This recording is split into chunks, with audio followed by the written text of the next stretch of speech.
hari ini kita ada di situasi namanya mass mediated reality. Realitas itu sekarang sampai ke kita melalui mass media. Kalau dulu orang menyebut pengalaman itu kan bayangannya terjun langsung, ngalami langsung. Sekarang tidak. Pengalaman hidup itu diperoleh melalui mass media. Maka namanya mass mediated reality. Sekarang apa yang tidak lewat mass media? Ngaji sekarang ya YouTube.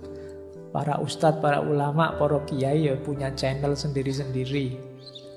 Apalagi makanan, apalagi semuanya lewat mass media. Nah, apa efeknya mass media yang jadi fokus realitas hari ini? Itu inventarisir saya, ada beberapa efeknya. Ini boleh nanti kalian protes ya, ini pembacaan saya. Mass mediated reality itu yang pertama membuat hidup jadi dangkal. Ya kan? Rasakan bedanya yang ngaji HP-mu atau kalian ngaji sendiri. Ya tentu saja vibrasinya beda, kedalamannya berbeda. Meskipun HP-mu fasih sekali, enak sekali kalau ngaji. Wong itu memang rekaman, dengan kamu yang ngaji itu kedalamannya jauh berbeda. Bela sungkawa hadir langsung mengucapkan, kemudian ketemu orangnya jauh beda dengan bela sungkawa yang kamu lewat WA copy paste saja. Anggota grup 100 isinya copy paste kabeh. Loh, ya kan? Jadi orang lebih mementingkan citra. Orang lebih mementingkan tampilan. Makanya hidup cenderung terus jadi dangkal. Itu nanti jangan-jangan lama-lama ya tempat-tempat rekreasi itu sepi. Orang prinsipnya ngapain capek-capek datang ke sana. Nonton screensaver saja sama saja indah. Bisa saja nanti begitu. Nah, coba kalian rasakan ya, intimnya ketemu langsung dengan hanya lewat media sosial. Rasakan yang kemarin waktu pandemi yang mau tidak mau kalian hanya berinteraksi via media sosial, dengan sekarang sudah bisa ketemu langsung. Ngaji gini aja kan rasanya beda kedalamannya. Oke, baik. Yang pertama itu PR kita. Bukan berarti kalau begitu ndak HP-HP-nan Pak, ndak. Ya kamu harus lebih cerdas menyikapinya.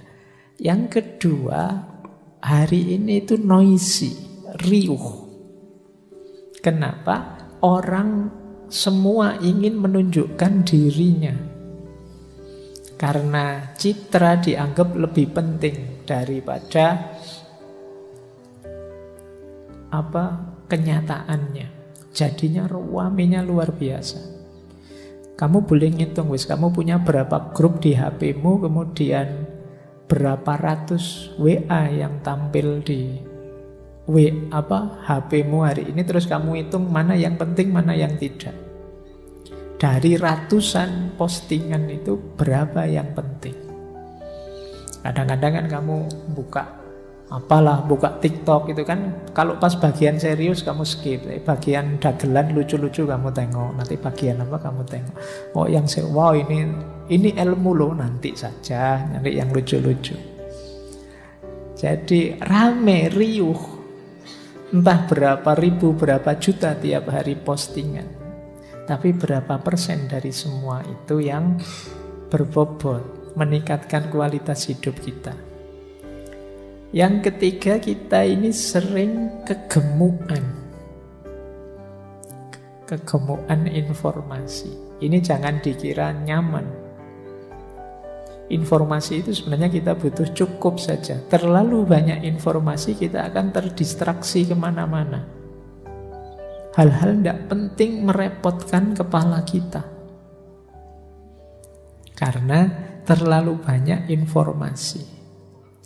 Kita kan tidak cukup tahu bahwa misalnya kemarin sepak bola yang menang ini, yang kalah ini. Kan kita terus masuk, kenapa kok menang, kenapa kok kalah. Jangan-jangan itu terus Oh ini atlet ini tadi malam gegeran sama istrinya, makanya mainnya tidak serius. Ini kamu sampai ke situ mungkin. Jadi kegemukan informasi kadang tidak relevan dengan kebutuhanmu. Nah ini juga sering jadi masalah. Kalau kalian tangguh, punyalah filter. Kalau ada hal-hal yang tidak penting, di skip saja. Aku tahu tentang ini juga tidak ada manfaatnya kok, lewati saja. Apa sih pentingnya kalian tahu artis ini sebentar lagi cerai loh Pak, sekarang sudah pisah ranjang, kemarin di wawancara itu. Jadi kamu paham benar yang tentang itu. Eman-eman. Ya memang HP-mu mungkin isinya macam-macam, tapi yang jadi fokusmu kan itu. Ya saya tahulah di HP-mu ada downloadan buku ini, buku itu, tapi kan nggak pernah kamu tengok. Yang penting wis download, kamu nyaman sudah, dibaca juga enggak. Baik, itu kegemukan. Yang keempat apa? Ketelanjangan. Apa sih sekarang yang enggak kamu pamerkan keluar? Yang menelanjangi bukan orang kok, kamu sendiri. Orang itu ngerti detik per detik kamu sedang ngapain. Kenapa? Kamu enggak berhenti posting. Ngaji ini saja nanti berangkat ngaji nih di MCS. Nah, ya kan? Sampai depan ngantri nih kopi. Duduk kamu foto lagi, posting lagi. Entah berapa kali posting kamu sekali ngaji. Wong kamu sendiri yang pamer. Kadang makan siang, wah menu hari ini itu kamu foto. Nah itu kan kelakuanmu begitu hari ini. Jadi yang menelanjangi dirimu kamu sendiri. Jangan kaget nanti kamu begitu ketemu kenalanmu, wah ayo kita makan bakso. Loh kok tahu saya senang bakso? Ya kamu tiap hari pamer bakso. Jadi kamu sendiri yang bongkar siapa dirimu. Itu yang istilahnya ketelanjangan. Ranah privat habis sudah. Padahal hidup itu indahnya kan kalau masih ada yang misteri-misteri tersembunyi dari diri kita, bikin orang penasaran, itu kan malah ngejar-ngejar. Tapi kamu sekarang terbuka semua sudah, tidak bikin orang penasaran lagi. Kalau itu pertarungan itu kamu kalah sudah. Kenapa? Dirimu terbuka total. Orang tahu kelemahanmu, orang tahu di titik-titik mana kamu senang dan di titik mana kamu marah. Dari kamu sendiri yang menelanjangi dirimu. Nah, kemudian ada lagi istilah saya kengawuran. Ini ada istilah misinformasi, disinformasi, malinformasi. Kalau misinformasi salah paham. Disinformasi itu kita tahu ini berita tentang itu tapi kita pakai untuk yang lain. Ini sebenarnya berita kecelakaan tapi kita pakai ada pembantaian misalnya itu. Disinformasi. Ada malinformasi, kita memang sengaja ngarang biar rame yuk. Nah itu malinformasi. Ini kok grup sepi ya. Wah kamu terus bikin goro-goro apa, posting gambar yang apa, yang terus kamu komentari apa, orang jadi rame. Cuma ingin bikin rame saja. Terus kita ngawur hari ini. Kita sering dibingungkan oleh hal-hal yang ngawur itu. Selain ngawur apa? Ngeyel. Saya tidak tahu bahasa Indonesia ini ngeyel itu apa. Ya tak tulis ngeyel saja, kengeyelan. Keras kepala mungkin ya pasnya ya. Jadi ngeyel itu gimana sih hari ini? Kalau zaman dulu orang itu kayak filsafat ya, kayak René Descartes itu I think therefore I am. Aku berpikir maka aku ada. Kalau sekarang enggak, I believe therefore I am right.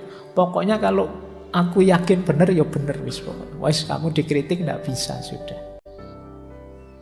Nanti didukung oleh Google juga kan. Pendirianmu itu selalu disupport oleh Google. Pencarianmu selalu diberi lebih oleh Google. Kamu tambah ngeyel sudah. Nah, begitu kamu cari, apalah misalnya Fahrudin Faiz sesat misalnya. Itu sampai besok-besok kamu ditawari terus sama Google betapa sesatnya Fakhruddin Faiz. Itu yang namanya filter bubble itu kan. Peradaban ngeyel. Nah, coba ya. Ini sumber-sumber kegelisahan moral kita hari ini sehubungan dengan mass mediated reality tadi. Baik, saya tambahi. Dampaknya jangan dianggap sepele. Untuk kita individu secara psikologi ada namanya online disinhibition effect. Orang lepas kontrol begitu masuk dunia maya. Rusak moralmu dan kamu tidak peduli. Kenapa? Kalau di dunia nyata kamu berperilaku immoral kelihatan langsung, tapi di dunia maya tidak. Kamu tidak sadar itu. Kamu diam-diam bohong, diam-diam bikin berita palsu, diam-diam bikin goro-goro. Tenang saja Pak, saya punya akun anonim, saya punya akun yang fake account, jadi saya bohong. Kamu anggap seperti itu aman, kamu tidak sadar betapa itu merusak dirimu sendiri. Jangan dikira mentalitas seperti itu hanya bikin rame yang di luar dirimu, bikin masalah di luar. Kerusakan moralmu yang diprihatinkan. Orang lain tidak tahu, tapi dirimu kacau, dirimu rusak.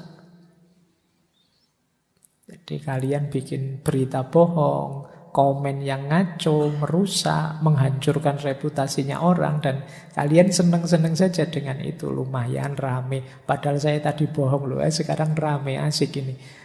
Nah, seolah-olah itu aman. Ya mungkin aman, kamu tidak ditangkap polisi, tidak ketahuan, tapi moralmu rusak.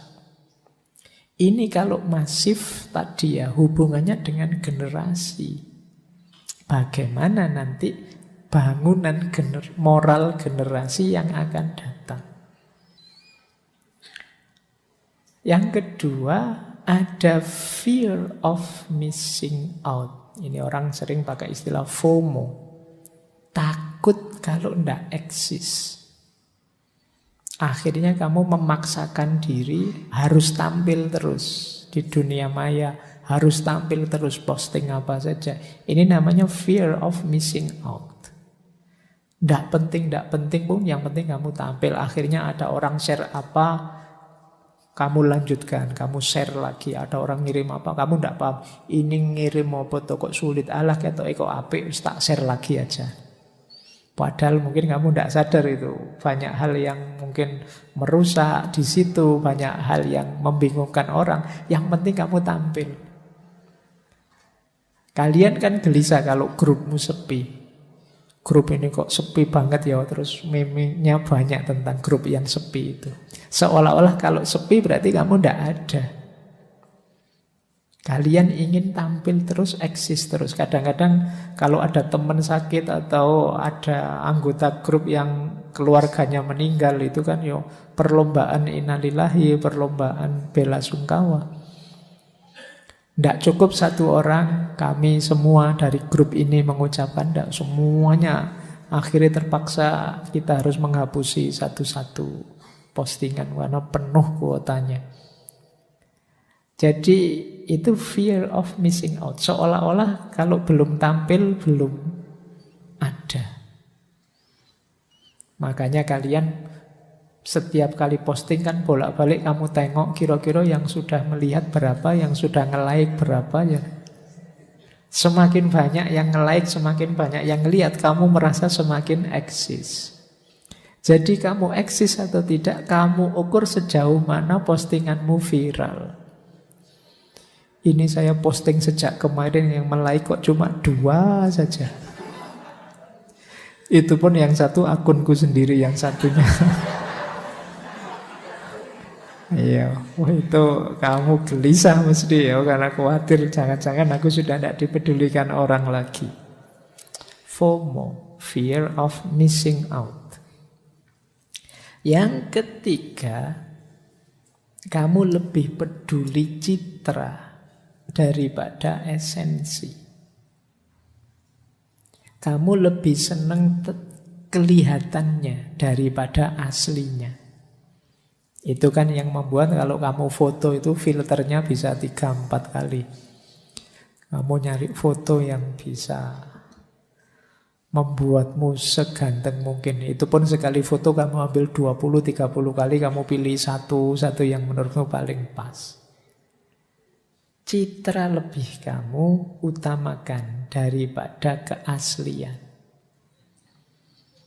Ini juga perlu dipertimbangkan. Kemudian mentalitas instan.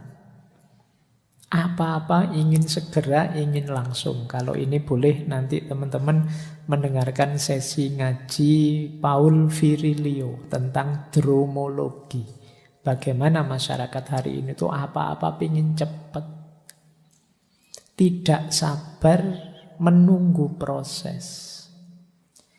Tidak sabar menanti proses yang memang harus dijalankan. Nah, inginnya instan. Pilihan presiden masih 2 tahunan lagi. Itu mungkin kamu yang sudah punya jago pinginnya, yo calonku harus jadi presiden sekarang. Jadi ingin segera, ingin langsung. Nah, ini nanti efeknya besar untuk kehidupan hari ini. Perhatikan juga problem kelemahan dalam alarming intuition. Alarming intuition itu sinyal bahaya dari dalam diri kita sendiri. Karena kita bergumul dengan kepalsuan-kepalsuan, citra-citra yang tidak sejati, kita tidak peka lagi terhadap yang sejati. Bahkan mungkin kita tidak sadar sedang melakukan bahaya. Termasuk yang diramalkan oleh Han Jonas sendiri. Ini sebenarnya kita sedang bunuh diri menuju situasi kiamat bareng-bareng. Sinyal bahaya dalam diri kita mulai melemah. Jadi seolah-olah itu biasa saja, normal saja. Nah, ini juga PR kita semua. Dan yang terakhir tentu saja ketidakpastian. Mana yang memang sejati benar, mana yang asli, mana yang esensial, kita sulit membedakannya hari ini. Apalagi efek untuk dunia sosial, ini lebih parah lagi. Narasi cerita kita itu bisa lebih kita anggap benar dibandingkan data. Viral jadi patokan. Kalau viral berarti benar, kalau enggak berarti tidak. Jadi logikanya hari ini banyak pakai logika viral atau tidak viral. Kebenarannya orang banyak kita pastikan benar. Cara berpikir ini kan terus dimanfaatkan oleh berbagai pihak. Misalnya dengan fenomena buzzer-buzzer itu. Kenapa yang seperti ini laku? Karena selama ini kita berpikir yang didukung orang banyak atau yang viral itulah yang benar. Coba cara berpikir kita tidak begini, mungkin ya buzzer-buzzer tadi tidak laku. Begitu, wah ini trending nomor 1, tidak masalah, tidak mesti benar juga kok. Sekarang nomor 2 Pak trendingnya, ya terserah lah. Itu nomor 1 atau nomor 2, ya kalau salah ya tetap salah. Nah, cara berpikir kita tidak begitu. Akhirnya kita dikendalikan oleh viral dan tidak viral. Yang uangnya banyak, kuotanya banyak, bisa bikin akun puluhan, ratusan, menang dia. Kamu tadi cuma di like 2 orang, dia bisa beli follower langsung di like 500 orang, 1000 orang. Karena logika viral ini. Kemudian jangan lupa efeknya untuk masyarakat tentang polarisasi. Saya bilang tadi betapa ada istilah filter bubble. Filter bubble itu seperti Google, dia akan menyeleksi, milih informasi, berita apapun yang cocok untuk kita. Maka kita tambah mantep dengan kebenaran kita. Tambah yakin salahnya yang lain. Kita tambah terpolarisasi. Kita lebih suka mendengarkan gema suara kita sendiri lewat Google. Oh kan saya bener toh. Nah kan saya cocok toh, buktinya ini, buktinya ini. Dan Google menyuplai terus bukti-bukti yang cocok. Bukti yang lain nggak ditampilkan ke kita. Dia memberi yang kita inginkan saja. Ini problem. Jadi semakin menegaskan perbedaan, akhirnya ya polarisasi tambah kuat. Ideologi-ideologi semakin bermunculan, kita rasanya semakin jauh dengan sesama saudara. Nah, yang terakhir tentu saja banyak hal yang penting terlewatkan hanya untuk hal-hal yang tidak penting. Ini juga perlu jadi perhatiannya teman-teman. Ini dampaknya. Jadi arena hidup kita hari ini yang mengundang kegelisahan moral tadi agak berat. Kita berhadapan dengan mass mediated reality. Kita berhadapan dengan situasi sosial, ekonomi, politik, budaya, agama, komunikasi yang perlu dibahas lagi. Ada banyak yang menggelisahkan. Saya tidak bilang semuanya begitu, tapi fenomena semacam ini mulai bermunculan. Baik, nah kegelisahan tadi, kalau melanjutkan Freud tadi, kadang-kadang memicu orang melakukan ini, defense mechanism. Jadi defense mechanism itu orang tidak menyelesaikan masalah, tapi kemudian mencari pelarian dengan caranya sendiri dari masalah. Hari ini banyak. Yang saya bilang tadi, masalah-masalah tadi, bukan tidak disadari loh. Sangat banyak orang yang sudah sadar. Wong seminar-seminar tentang ini kan sudah di mana-mana dilakukan. Tapi ada orang yang repression. Repression itu disingkirkan itu semua dari kesadarannya, dari pikirannya. Sudahlah, tidak usah mikir itu, ngapain. Ya kayak kalian nanti lo setelah ngaji ini selesaikan, sudah balik lagi seperti sebelumnya. Ini namanya repression. Kegelisahan yang saat ini muncul nanti kamu singkirkan. Itu namanya repression. Ada lagi yang kedua, denial.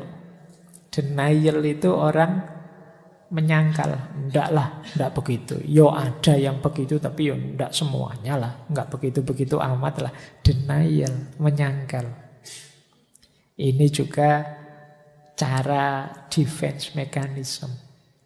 Jadi ini tidak mencari solusinya, tapi ingin keluar dari masalahnya dengan mekanisme kejiwaannya.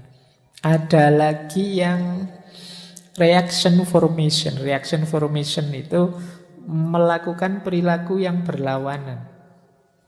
Jadi misalnya reaction formation itu kamu suka seseorang itu kok dia rasanya cuek, kamu melakukan reaction formation.